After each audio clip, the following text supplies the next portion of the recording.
Okay, so hi everyone, and thanks so much for joining us today. For those that don't know me, my name's Caroline Stivers, and I'm Operations Manager of Kentucky Commercialization Ventures. And hosting us today, the Kentucky Intellectual Property Alliance, or KYIPA, is a program of Kentucky Commercialization Ventures Initiative and KSTC.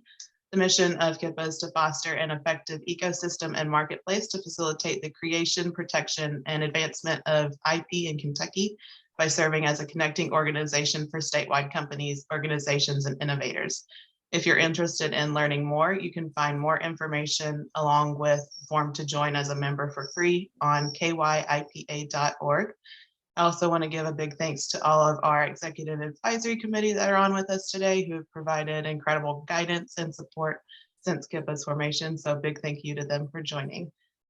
So I'll get us started with just a few housekeeping items. First, today's webinar is being recorded, so if you'd like a copy of that afterwards, please email me at cstivers@kstc.com, and I will put that in the chat in just a minute. We'll also post a YouTube link via our LinkedIn page, so KYIPA's LinkedIn page. So follow that if you have not already. Second, accessibility is very important to us, so we do have captions available for this webinar. Those can be turned on or off just down at the bottom of your Zoom window. And we will also have the transcription of those available after if you would like them. Lastly, as we're hosting in the webinar format, participants are all muted. So please place any questions or comments you have over in the Q&A or chat area. And if they've not been addressed by the end of the presentation, we'll make sure to answer them before we get off today, or we'll connect with you afterwards. So now I have the pleasure of welcoming Don Skaggs. Don is an inventor, entrepreneur, speaker, author, and consultant to a wide range of businesses. His experience includes bootstrapping startup companies from initial idea to successful exit, developing products and marketing strategies, helping small companies move forward, and successfully launching new products. Don is president of Empowered Inventing, providing specialized courses, consulting, and vetted services for innovators, entrepreneurs, and startups, and small businesses. And then Don is also president of the Inventors Network Kentucky, a nonprofit that helps inventors through education and support services. Today, Don is going to tell us about the inventors communities in Kentucky, and specifically more about Inventors Network Kentucky. So Don, thank you so much for joining us today, and I will hand it over to you. All right, thank you so much, Caroline. Thank you for the opportunity to get to speak to you all this morning, and or this morning or this afternoon, or wherever you are and whatever time of day it is. I know we've got some people that are in different time zones here as well. So we appreciate you being here. I'm going to share my screen. Can everybody see my screen? All right, good deal, good deal. So we are the Inventors Network Kentucky. Leo York and myself run this nonprofit. We help inventors and entrepreneurs, as Caroline said, through engagement, empowerment, and education, and we really strive to do that. We do that through a lot of different programs. And my background, I'm an inventor, entrepreneur, a mentor, a coach, a consultant. I bootstrapped a company out of a farmhouse, of all things, little farmhouse in eastern Kentucky, back in the early 90s. It's going to tell them how old I am, but it was called US Biotechs. We made specialty products for the pathology laboratory industry. We started out with just loading up samples into a little 1991 Mercury Tracer wagon, and I would go out from hospital to hospital and sort of got our products, and everything started that way. Our claim to fame was a product that would irreversibly change formaldehyde to 100% non-toxic material in less than 15 minutes. And yes, that was my elevator pitch for the product. And we didn't stay in the farmhouse long. We grew out of it into a factory, employees, Grew it 23 years, had a successful exit in 2014. The company bought us out in Texas called StatLab. And during those ensuing final years before I sold US Biotechs, I became involved with what's known now as the Inventors Network Kentucky, this nonprofit organization where we helped a lot of inventors. And over those years, I really found a passion for helping other inventors do basically what I did, was pretty much start and with basically an idea and turn it into a product, turn it into a business, if you want to turn it into that, and become successful with it. So we've been doing that for quite a number of years through the Inventors Network. And trying to get my slide to advance. There we go. I've been on a lot of podcasts, and we've been featured in radio, TV.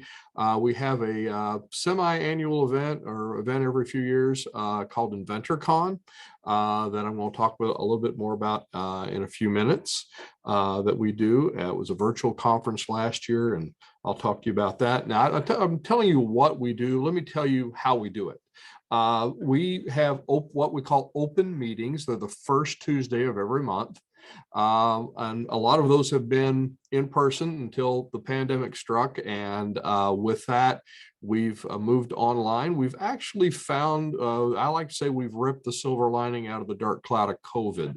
And we have had a lot of Zoom meetings.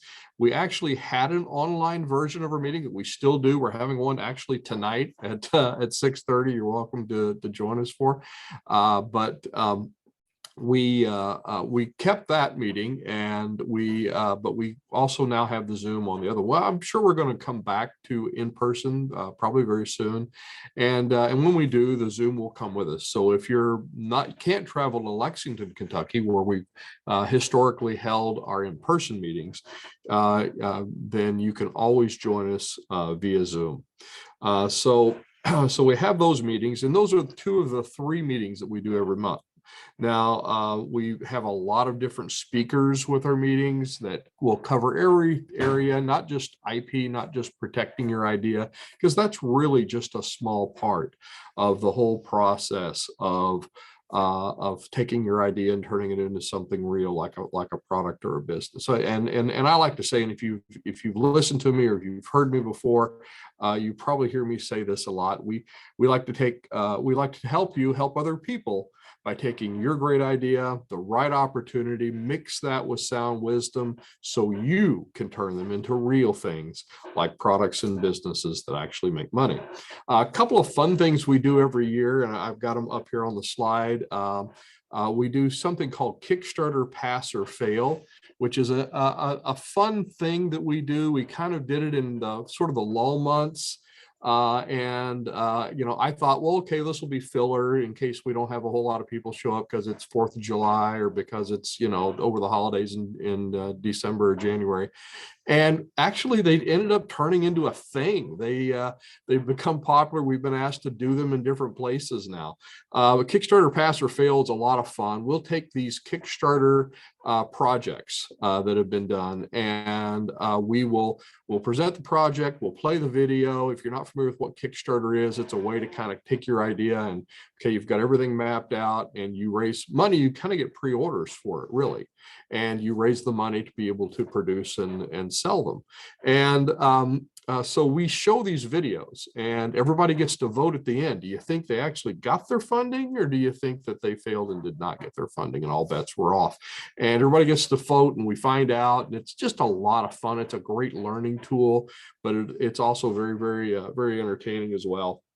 Another thing we do is called Inventor Entrepreneur Night at the Movies. And that's where we'll actually take a movie that's inventor, entrepreneur oriented. One of the popular ones we've done recently is The Founder with Michael Keaton. You would think that the McDonald's had a lot of innovation and invention in it, looking back from today's perspective, but actually there's quite a bit of innovation, quite a bit of invention involved with that, and also business dealings and just a lot of other really, really good lessons that you can learn from that. So so that's another thing we do. And again, we don't just sit around and watch a movie either. By the way, we actually just take selected scenes and then we stop the action and then talk about what they're going through. What type of challenges are they facing? What did they do right or wrong in this moment? And you know, just like everybody else, these aren't all perfect people. A lot of them made some bad mistakes, and how they dealt with those mistakes or how they dealt with the challenges that came up. And it's a really, again, just a really good, fun way to learn about the inventing and entrepreneur process. So anyway, that's something we also do once or twice a year. So we have our open meeting that we do online.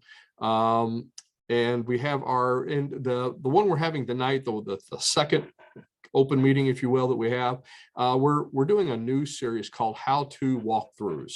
So for instance, tonight we're doing a how-to walkthrough for learning how to draw your product in CAD. So if you ever wanted to like draw your idea into 3D so it could be 3D printed, we've got an expert that's going to be walking us through how to do that tonight. So that's going to be a lot of fun.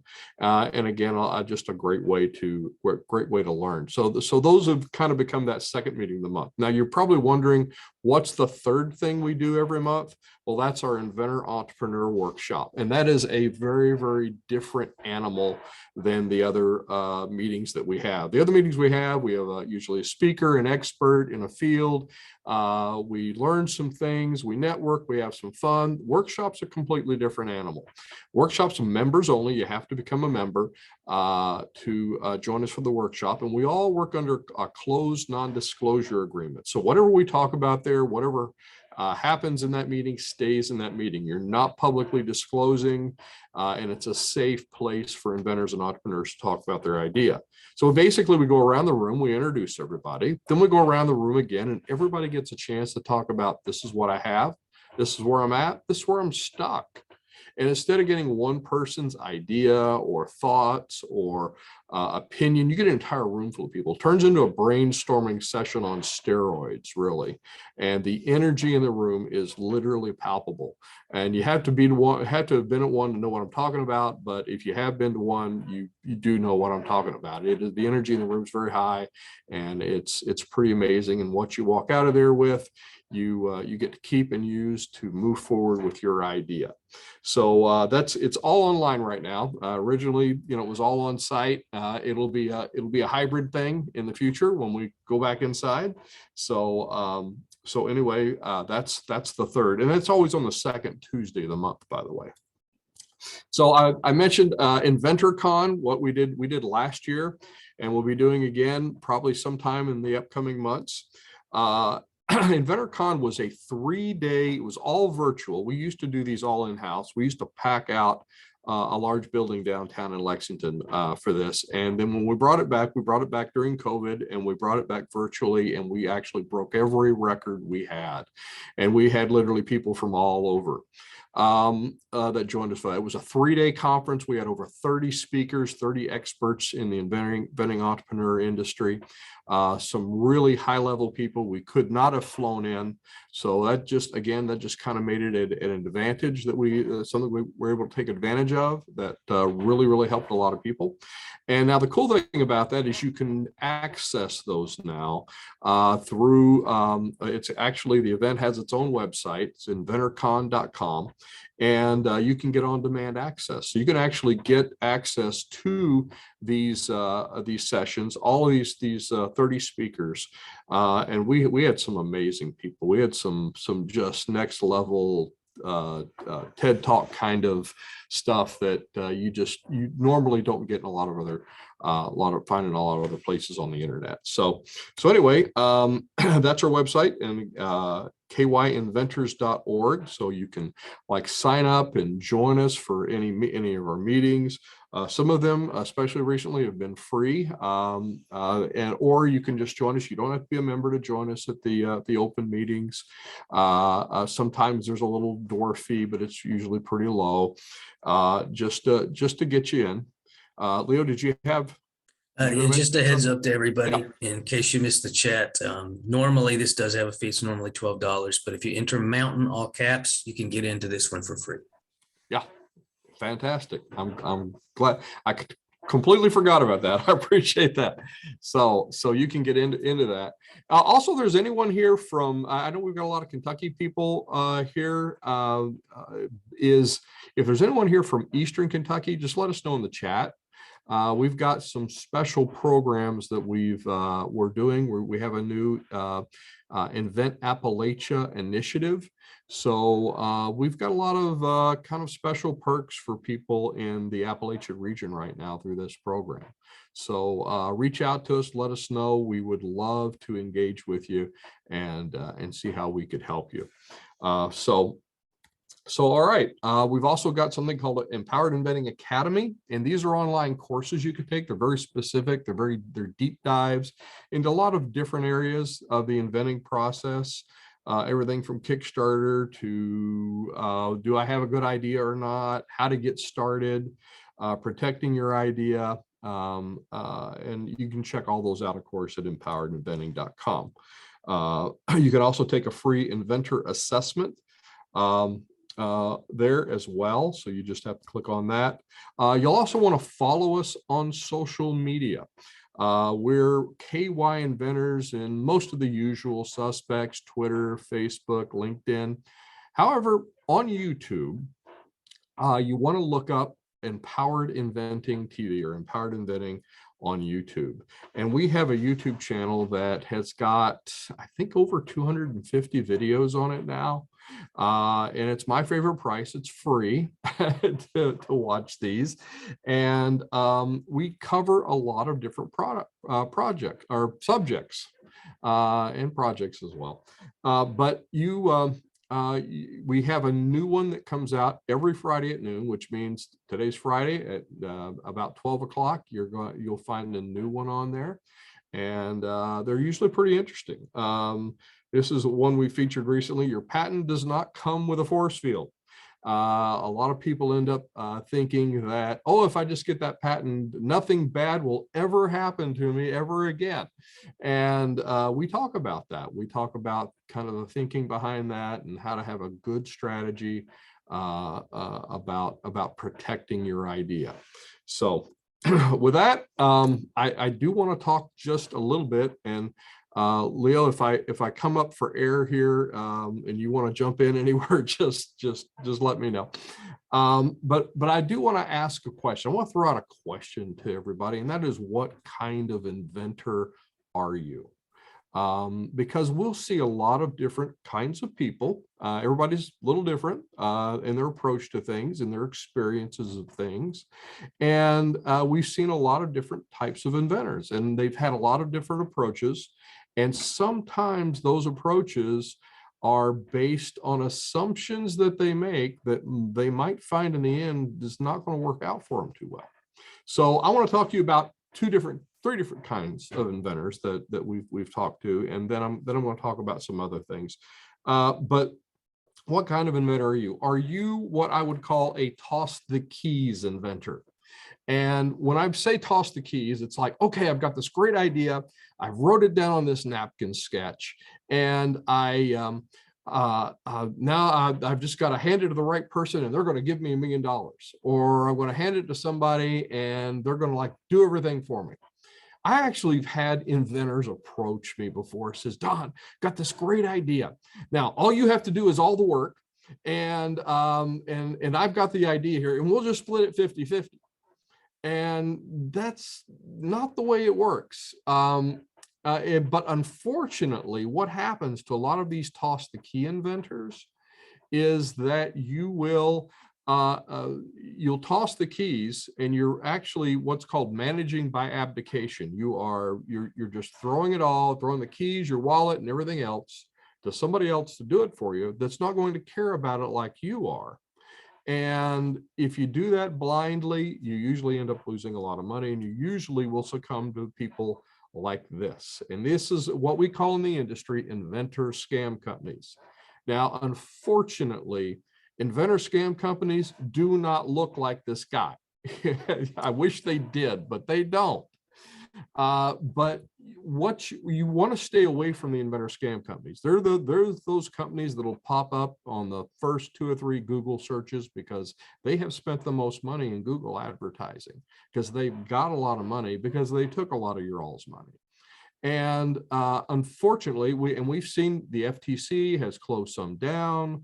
We've seen them. I think back in the late 90s, even they tried to find some of them, which for them was just basically a slap on the wrist. They actually make them now put like a little disclaimer at the bottom of their website saying, the success rate of people we help is like 0.01%. And that's the thing you'll never really see unless you're really looking at the fine print.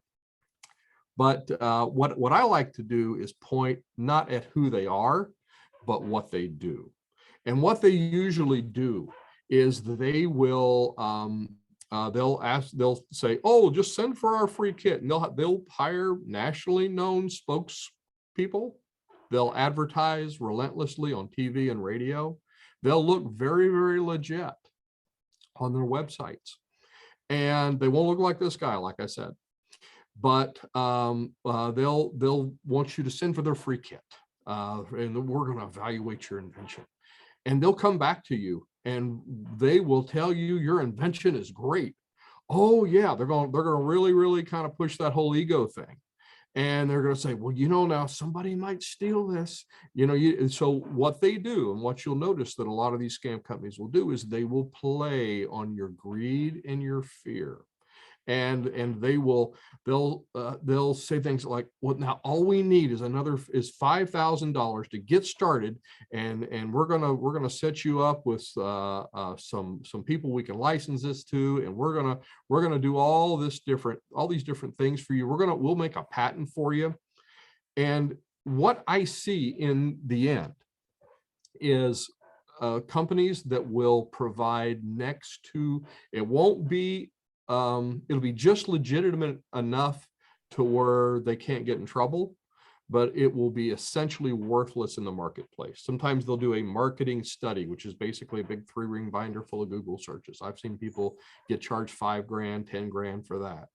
I've seen some where they heard a lot of stories where they'll file a cheap what's called a design patent, which is just a patent on the drawing. It's really cheap, it's really easy to get. And they'll file that when what they really needed was a utility patent, which was a patent on the function of the product, not the design of the product. And go ahead. There was somebody we actually just talked to in Nevada. They knew someone who'd spent $20,000 on one of these companies, and they got a PPA out of it. Yeah. Which, for everybody in the audience who doesn't know, a PPA means provisional patent. It only lasts a year, and it costs $75 to fill. So they spent 20 grand on a $75 document that's very temporary. Yeah, that only lasts them a year. And there's nothing wrong with a PPA, but if you're spending $10,000 or $20,000 on filing a PPA, that's just, it's wrong. And unfortunately, the statistics will tell us that the average inventor will spend between $10,000 and $20,000 on a lot of these companies for these services that are basically worthless. And it's one thing to see those statistics in black and white, but it's an entirely another thing to see the faces of the people coming through our doors that have actually been scammed like that. I remember one time, Leo, where we had a guy sitting down in one of our workshops, and I swear he was about in tears. Yeah. And he said, I am too ashamed to tell you how much I've spent with these guys, but I could have bought a really, really nice car. Yeah. And it just kind of breaks your heart to see these stories. So one of the things that we do is try to educate you to keep you away from these guys. And again, they're not going to look like this. They're going to look really, really legit, but you have to watch what they do. Are they going to apply a lot of pressure on things? They're going to prey on your fear and your greed. Are they going to show you how you can do it yourself? Or are they going to say, oh, no, you don't have to, don't pay no attention to the man behind the curtain. We'll do everything for you. Just keep feeding us money. And they don't care about your patent. They don't care about stealing your idea. They do care about your pocketbook. They do care about your wallet and what's in it and what they can take out of it. So watch out for those guys. The other inventor that we see a lot of is the I'm going to do it all myself inventor. It's like they were on their little island and they're doing everything. They're gonna do everything themselves, and usually they're kind of trying to hide everything. And I'm afraid someone's going to see my idea, so I want to do all this work myself. And usually they end up getting stuck, or they get burnt out, or because they're trying to do everything themselves. And you really need people. I'm going to talk about people in a minute, so I'm not going to spend too much time on that. But that's the other side. I'm going to have somebody do everything for me, or I'm going to do everything myself. But there's something in between there where you really, really do need to be. Another inventor we see is the one who I don't know what to do next. And it's like, they do know what they don't know. They say, I don't know anything. But their action to that is they do nothing. Is I don't know what to do next, so I'm not going to do anything at all. And you always see these people, and inventors are kind of funny. Sometimes we'll come up with this one idea, and we're like, okay, this is the one, this is the idea, this is the one, this is it. And then in 6 months after working with us and coming to a lot of our meetings and working with people, they're like, now I've got so many ideas, I don't know which one to work on. And we all have a lot of these ideas, and because of it, we can't work on all of them. But because we can't work on all of them, sometimes we'll end up, it was a good idea and we end up seeing it on TV. And these are the same ones. It's like, I'm not going to do anything about my idea. And then eventually, somebody else does it. Time, technology. I can think of an idea I had for a great product that is just totally irrelevant in 2022. That would have been really, really great about 1995. So there's that. So this kind of sums up what a lot of inventors end up doing. You're on this treadmill. You just keep going round and around and around. You're in a hamster wheel. And what we want to try to do is help you get off that hamster wheel and help you go in the right direction with everything. So with that, sometimes you say, Don, I just want to be an inventor. I just want to tinker. I just want to make things. And there's nothing wrong with that. Actually, I had somebody get up in the meeting when I was all frustrated because we were talking about the process and talking about all the different things that you really did need to do to make this real. And it is some work. I mean, you have to, you can't throw the keys. And he got up all frustrated in the middle of this meeting, and he said, Don, I don't want to do any of this business stuff. I just want to make things. I just want to tinker. And my answer to him is the same answer I give to a lot of people now, because if you want to tinker and make things, there's absolutely nothing wrong with that. We had a member of our group.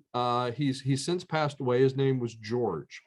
And George was the quintessential tinker. George was a retired aerospace mechanic. And George would show up at our workshops every month with a brand new invention. And here's the cool thing about George. It was not just a brand new invention. He'd actually built a little prototype. Now it was glue sticks and duct tape and rubber bands, but it was functional, it worked, and it usually did something pretty cool. And now, was George going to commercialize anything? No, he was 86 years old and he was having a ball. He was having the time of his life coming to our workshops. And he had no expectations. And I always tell people, if you want to be like George, there's absolutely nothing wrong with that.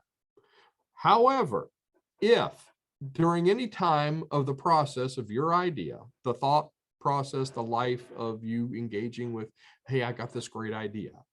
You have the slightest expectation of money changing hands for your idea at any point in the process. That's called doing business. And you have to have that entrepreneur, you have to have that business mindset, even if you're licensing, because licensing, again, money's changing hands. That's called doing business. So you have to be a little bit of an inventor, but you also have to be somewhat of an entrepreneur. I like the word entree inventor.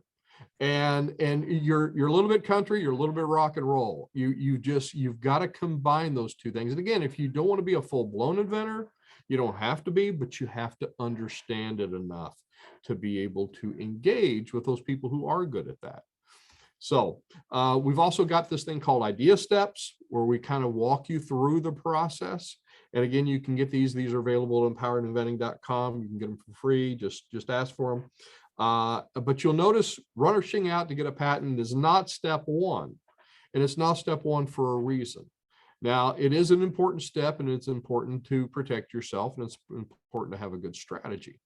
But there's a lot of things you should do before that. So I want to talk to you about time permitting, and Caroline, just let me know if I'm running off the rails here. So I want to talk to you about 5 things. And 2 of those things are kind of me jumping up and down, trying to warn you that the bridge is out. Don't do this. Don't go in this direction. And then I want to talk to you about 3 things that are very important, that if you were to leave this meeting, I would just want you to know these 3 things. So the first thing is, inventing is not get rich quick. There are truly no shortcuts to this. Again, just like the toss the keys idea, you can't rush through and do this. This is not going to be an episode of Shark Tank where it's all going to be resolved within an hour. So it does take time. It is hard work. It's some of the most rewarding work you'll ever do, but it is work, and you have to work at it if you want it. You have to, and even when you outsource things, and you should outsource things, you should inspect what you expect. Otherwise, you're going to be disappointed every time. I think of good inventing as preparing a really, really great meal. Learning how to, but before you prepare this great meal, the first thing you got to do is learn how to cook. And, so you start to learn how to cook, and maybe you don't do very well at it in the beginning, and you start talking to other people who are good cooks, and you learn from them, and maybe you get some recipes and you try those, and maybe they don't work too well and you have to throw them out, and that's okay. But you're learning how to cook, and eventually you get to that point where you have learned to be able to prepare just a sumptuous meal that you can share with your friends and family. That's good inventing. Bad inventing is a microwave burrito, the bad kind you get in a convenience store. It looks bad when you see it in that crusted over ice in the back of that freezer section of that convenience store.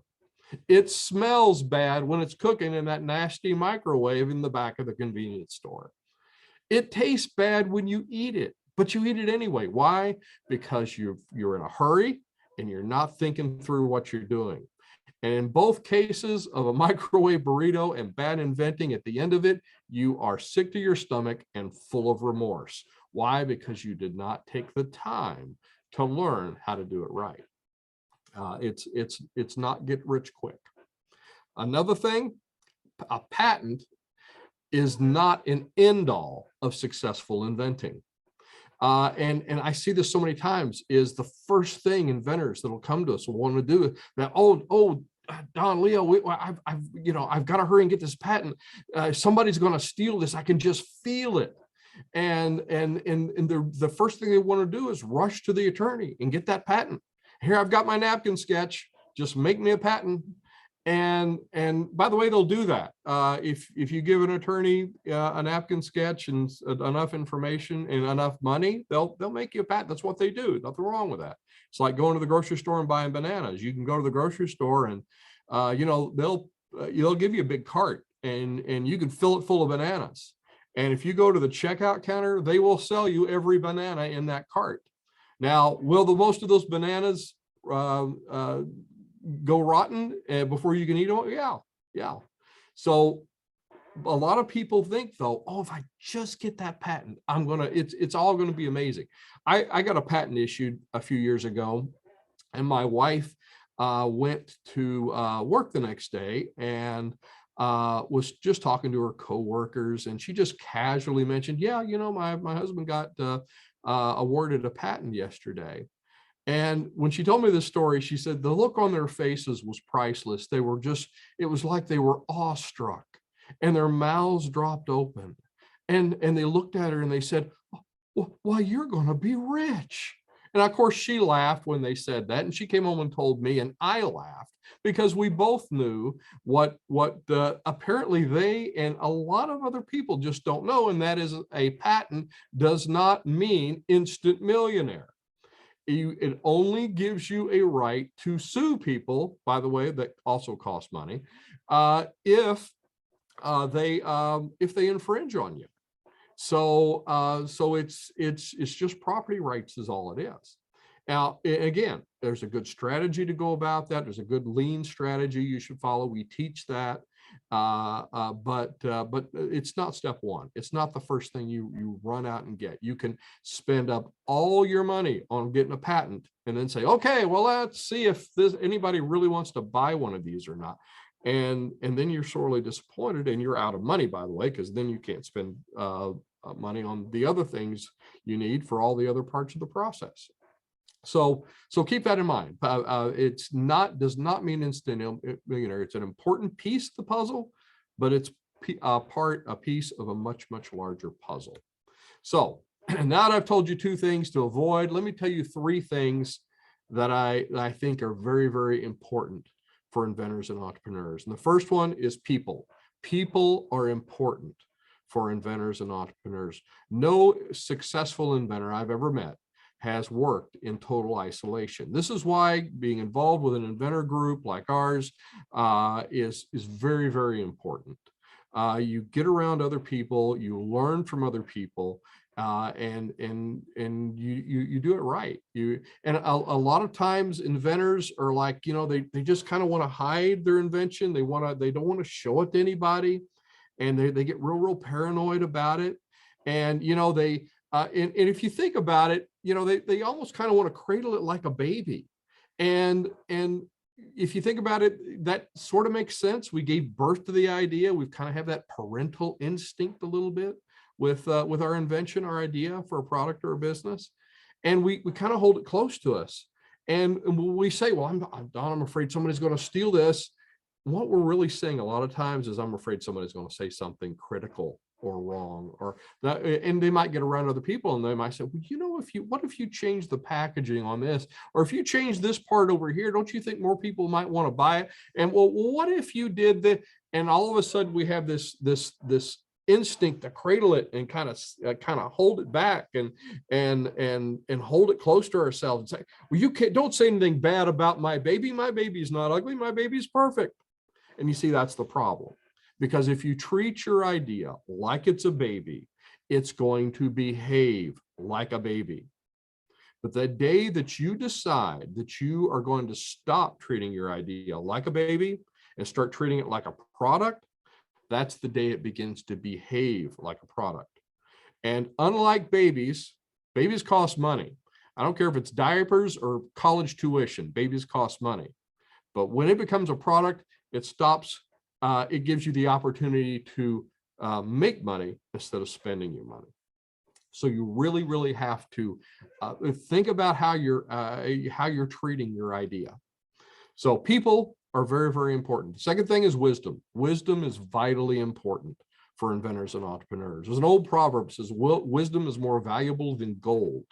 And that makes a lot of sense if you think about it, because you put three things into an invention. You put your time, you put money, but you also put this third element, this intangible thing called wisdom. But if you don't have the wisdom first, then you are likely going to take that time and that money and spend them in the wrong places. Why? Because if you don't have the wisdom first, you won't know where to spend a lot of that time, a lot of that money. And I'll see a lot of startups And a lot of inventors, they'll start off with a lot of money. And sometimes that's a bad thing. Sometimes I think the ones that'll do better started with less money. For the simple fact is they're not going to spend a lot of money in the beginning, and all the mistakes that you're going to have in the beginning are going to be very, very cheap. So, but if you do have some money to start with, don't spend them in the wrong places. Get the wisdom first, acquire that wisdom. Lastly, last but not least is diligence. Diligence is very important for inventors and entrepreneurs. Now, we'll have a lot of inventors. We teach our inventors, we'll tell them, we say, you treat your invention, you make an appointment with your invention. You treat it like an appointment with a doctor or an attorney. You say, all right, on Wednesday at 6 o'clock, I am going to put down my remote. I'm getting up off the couch and I am working on my idea. I'm working on my invention. I'm working on my product, my business. But you see, it's easy to want to do that when you're listening to a talk like this, because you're all kind of stirred up. You're like, okay, I'm going to do this. But I'm talking about that hot day in July or that cold day in February where you just felt like you just been beat up all day at work, and you're just like, oh, I'm just not feeling it. I know it's Wednesday. I know I made a promise. I know I was going to do this, but you know what I'm going to do? I'm going to set it down right here. You know where I'm going with this, right? I want to set it down right here. Now I'm going to come back to it next week. And then next week comes by and something else happens. And before you know it, you've let the minutia of life get in the way. And before you know it, it's months have wheeled by. It's Thanksgiving. And if you're anything like me, you're after Thanksgiving, you're reared back in the recliner full of turkey. And your spouse comes up to you, and my wife in this instance comes up and says those wonderful little words you want to hear. Honey, would you? And in my case, it was, would you go out and get the Christmas decorations? It's time to put the Christmas decorations out. So you get up and you go out to that garage, that attic, that basement, and there you come across it. There it is, that idea, that project, that prototype, that invention that you had been so excited to work on all those months ago. And you pick it up and you look at it. And for just a moment, you have that feeling all over again. And you say, you know, I could do something with this. I could change my future with this. I could really do something and make this a success. I just know it. And at that point, you have to make a decision of, am I really going to do this on purpose? Or are you going to set it back down and let more time go by and always wonder what could have been? Why? Because diligence is very important. Wisdom is vitally important, and people are important for inventors and for entrepreneurs. And I hope I haven't run over, but that's about all I got. Unless Leo's got anything to add. One little thing is one of the biggest obstacles that an inventor has is which path to go on early on, which is licensing versus venturing, which Don's got a word for when you venture on a budget called bootstrapping. And there are three factors you should consider with regard to that. And one is, are you a toss the keys type inventor or a do-it-yourself type inventor? Because it's a very unpalatable thing if you want control over your product or invention to just hand it over to another company. And that's what licensing is. And conversely, if you don't want to actually put in that level of control over a product, if you're not that attached to it, licensing is more ideal. But then there's also the actual nature of the industry that it's in and the feasibility of making it, those other two things. Because if you're a very controlling or entrepreneurial minded person, either way, and by the way, controlling is not a bad thing in this context necessarily, but you want to invent a new automobile, going to be hard to bootstrap. You might be better off licensing that to Toyota or Ford.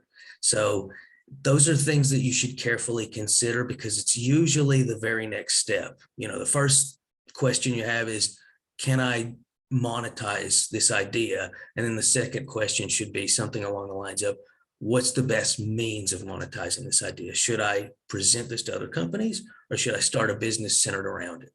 So that's all I got. Very cool. Very cool. Good stuff too. Yep, this was Really a good stuff.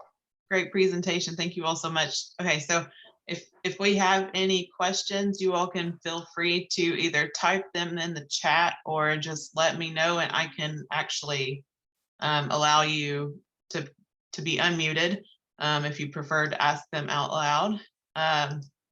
So do we have any questions from anybody joining us?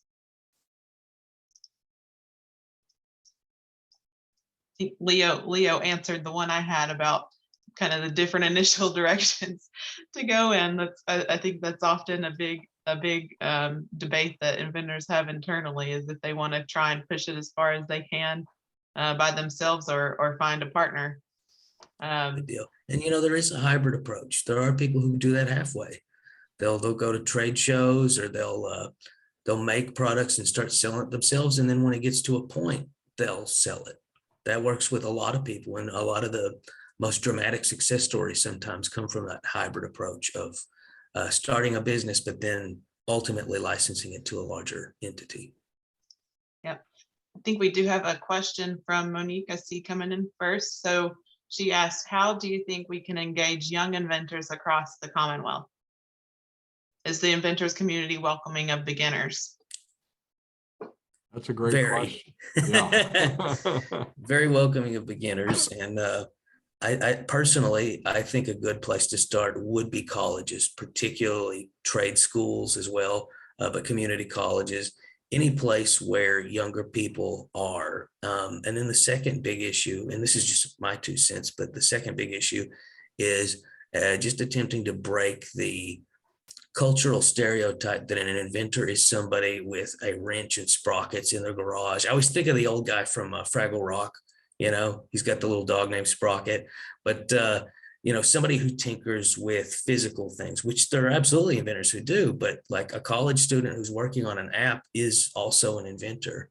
So letting people understand that an inventor is just somebody with an idea that solves a problem, and an entrepreneur is somebody who can pursue that idea that solves a problem with the end goal of monetizing it. That's what those terms really mean. Yeah, we've got an inventor right now that's she's a children's book author, but she's going about it again in a very, very innovative, creative way.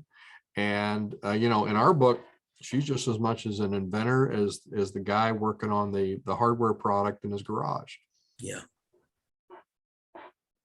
Yeah, those are both great points, and just realizing too that they can come at any age. I think that's a big thing that people get caught up on.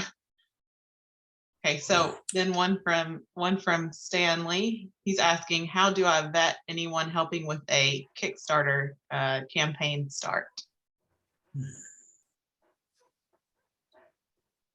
Oh, I think he has some follow-on comments. Yeah. Many, if not all, want money initially. So I learn while I spend with no idea of their credibility or track record, and then currently has a to the nickel Excel sheet of anticipated costs and investments. Doesn't know where to go from there. To be clear, Stanley, who is it that you're wanting help from? Is it videographers or something I'm not considering? Because usually when it comes to a Kickstarter, the big thing, if somebody has a product, is just the video itself.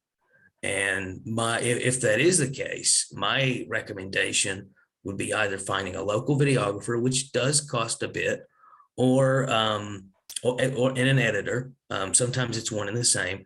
But also, I hate to throw specific names around, but Fiverr's a really good place for relatively cheap video. And if you look at people who are very well reviewed, they're not gonna rip you off, even if they're just charging $20, because that's their wheelhouse, that's their bread and butter, and they don't want to crap where they eat, so to speak. So yeah.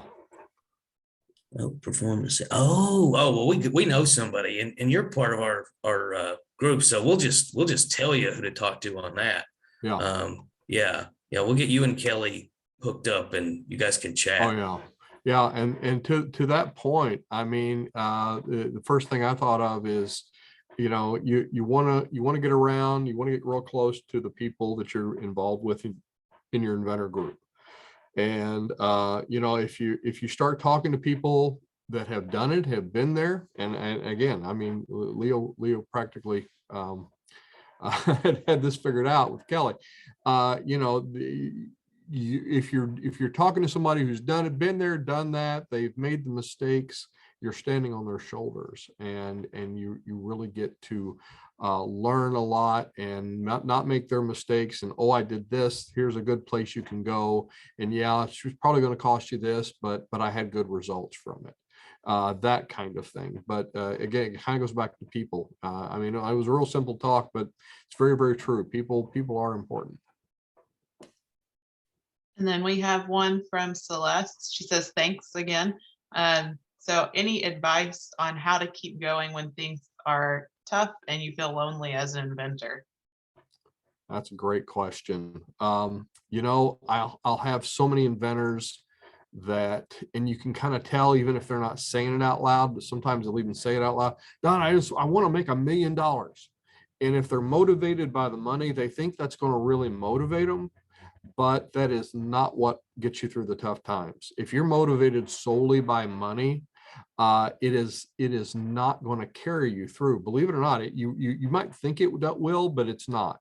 You've really got to have a passion for, and if you really want a successful product, and this is why I always start my videos this way, I say, we help you help other people by taking your innovation and doing something with it. So if you are trying to help people solve this problem for them, and they're going to say, thank you, let us give you the opportunity to continue helping us by sending you certificates of appreciation called dollar bills, then that is really truly the root of the motivation. Is I'm helping these people, and the money's just greasing the wheel.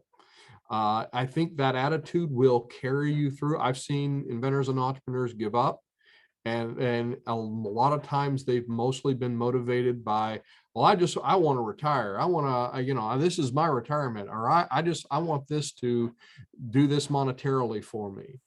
But then I'll see some people that will get started and they have a heart for what they're doing, and they have a heart for, I want to help solve this problem for these people. This was a real problem of mine, and I want to see other people and their motivation. Although money's not bad.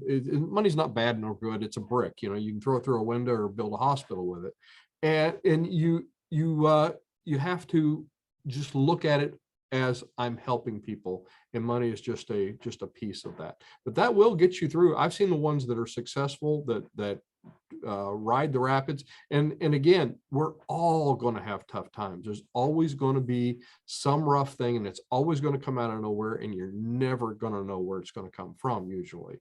Sometimes you can anticipate problems, but there's always going to be rough rapids you have to go through. It doesn't matter if it's a startup, if it's a licensing gig, what it is, there's going to be a rough patch. And what gets you through, that's what's important. And I'd like to add to that, the inventor community is a very close-knit community. And it amazes me how often one member, for absolutely no monetary reason, will help another member tremendously in many cases with both the effort of making a prototype and getting it to market, and in some cases correcting issues that surround said prototype. So if someone feels isolated, a lot of times it stems more from a fear of reaching out to that community. But Dawn and I, for example, we're a phone call away for people who have our contact info, and in many other instances, a lot of those other members, and there's a lot of them, they're just a phone call away for when someone's having trouble. Absolutely. That was a great question and great advice from both of you all.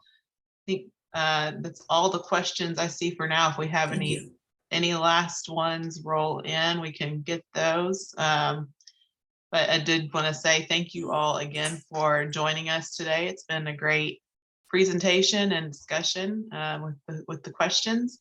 I did want to say for May, we will be hosting Invent Together for discussion on IP advocacy policy. So please be on the lookout for that invite in the next few weeks. Not seeing any last questions. So thank you all again, and thanks for all that joined us. And I hope you all have a great rest of your Friday and great weekend. All right. Good Thank you, deal. Caroline, and thanks, everybody. We really appreciate it. Bye, everyone. Have a great weekend. Have a great Easter. Yep. Thank you all.